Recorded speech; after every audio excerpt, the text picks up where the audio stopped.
Kwenye ulimwengu wa biashara kuna njia za kisheria za kufanya pesa na kuna njia za mafia. Shikamana, partner, tutakufunua siri za uuzaji na uongozi kutoka kwa mafia ya Sicily bila kuvunja sheria. Unajifunze jinsi ya kuwa na msimamo, kudhibiti soko na kufanya pesa kwa uaminifu.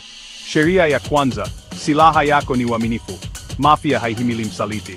Katika biashara hii inamaanisha jenga uaminifu na wateja wako, wao ni familia yako. Timu yako ni kila kitu. Wafanyakazi wako wanapaswa kuwa waaminifu kwa brand.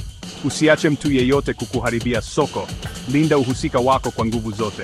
Kumbuka biashara ni kama familia, hukatai mtu kwa urahisi. Sheria ya pili, dhibiti soko kwa siri. Mafia haipigani kwa kelele, hufanya kazi kwa busara na mipango. Kwenye biashara jua ushindani wako kwa undani, kama mafioso anavyojua kila hatua ya maadui wake. Toa bidhaa ambazo hazina ushindani. Fanya wateja wako kutegemea wewe peke yako. Tumia nguvu zako kwa busara. Ikiwa una faida fulani, tumia kwa hekima. Kila biashara kubwa ina dunia yake ya siri, wewe jua yako. Sheria ya tatu, piga vita kwa busara. Mafia haipigani kwa kufuatia hisia, wana mpango.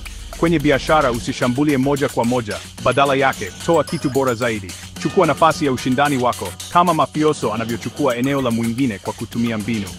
Ikiwa unahitaji kuondoa ushindani, fanya kwa njia ya biashara, ununue, fanye ushirikiano au ubadilishe mchezo. Kumbuka biashara ni vita, na wewe unahitaji kushinda bila kuchafua jina lako.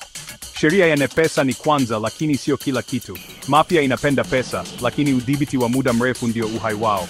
Kwenye biashara usiwe mwenye kukimbiza pesa tu, jenga mfumo wa kudumu.